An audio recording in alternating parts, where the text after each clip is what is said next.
memory I return to often.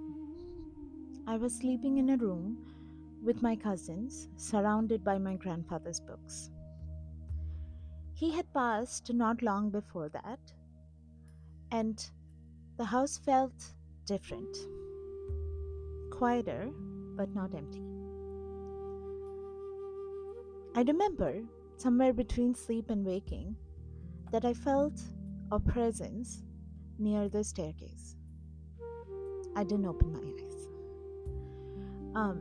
Not because I was afraid, but because it felt like um, if I did open them, I'll break something delicate, something that was like a conversation interrupted, not meant for language.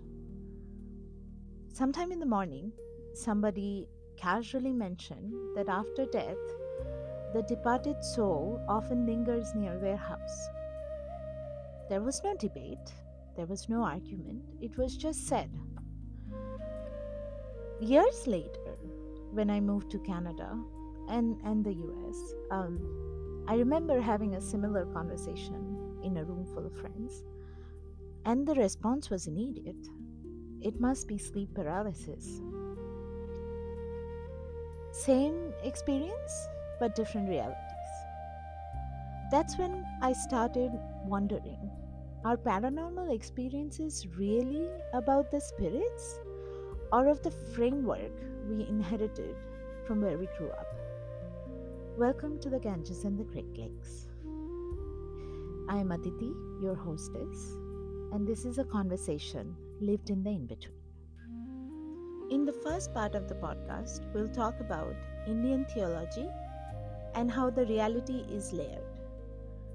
Indian philosophical traditions rarely divide reality into natural versus supernatural.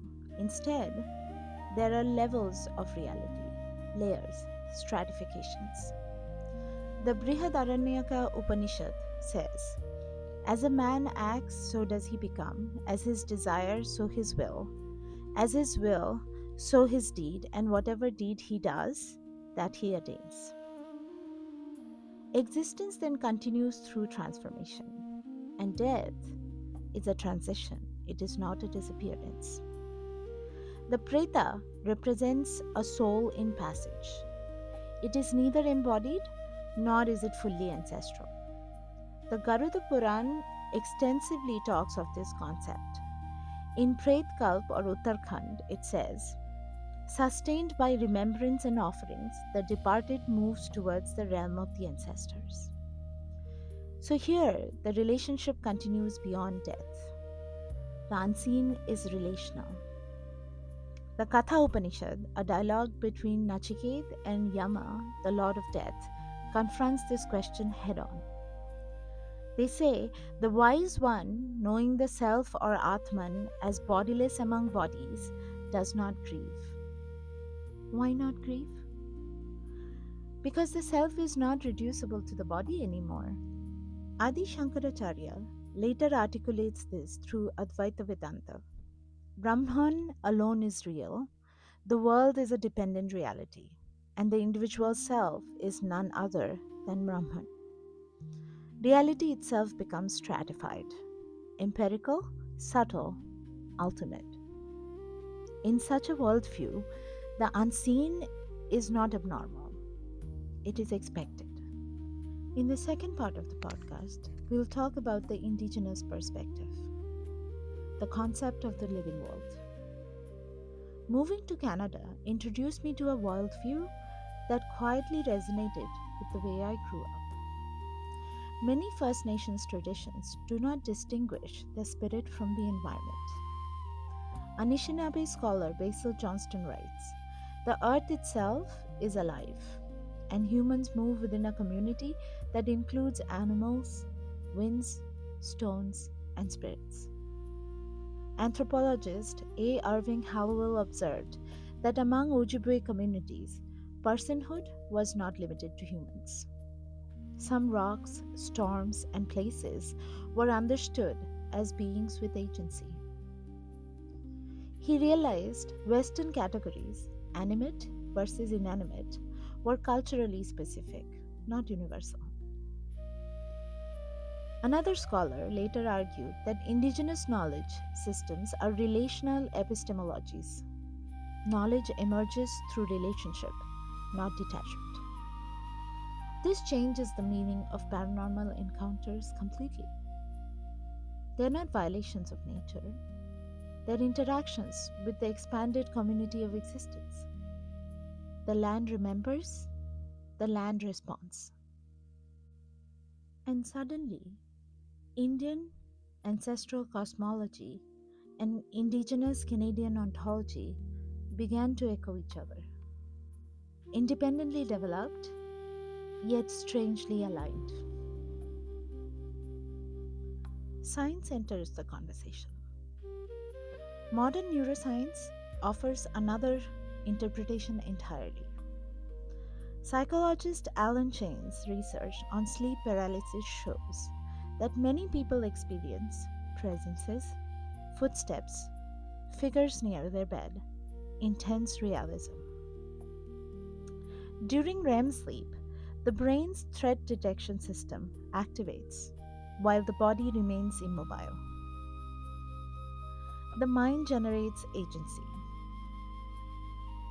Neuroscientist Michael Persinger, working in Canada, experimented with magnetic stimulation of temporal lobes.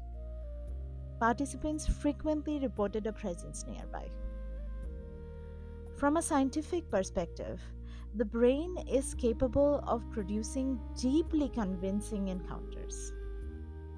Susan Blackmore writes, the brain constructs reality moment by moment, and perception is controlled by hallucination, constrained by sensory input. Science does not necessarily deny the experience, it explains the mechanism. But here is the philosophical tension. Does explaining how an experience occurs explain what it actually means? Indian philosophy asks metaphysical questions. Indigenous traditions ask relational questions. Each answers a different layer. So, what does living between the worlds mean? William James observed, no account of the universe can be final, which leaves these other forms of consciousness quite disregarded. Perhaps paranormal persists across cultures because it occupies a boundary space where certainty weakens and interpretation begins. Living between India and Canada has taught me that reality is not singular. It is negotiated through culture, language, and expectation.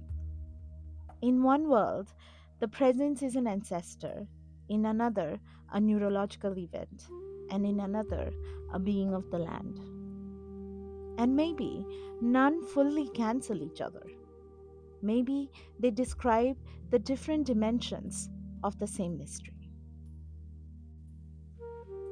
When I think back to the night where I felt a presence by the staircase, I no longer ask if it was real. Instead, I ask what it meant that I felt no fear, only familiarity.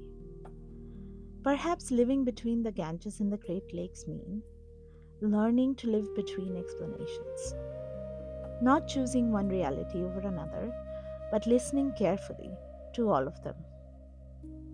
Thank you for being with me in this conversation. If you like what you heard and want to be part of more conversations like this, please subscribe to my YouTube channel. If you have any questions or conversations, please comment or reach out via email or Instagram. The links are provided below. Thank you.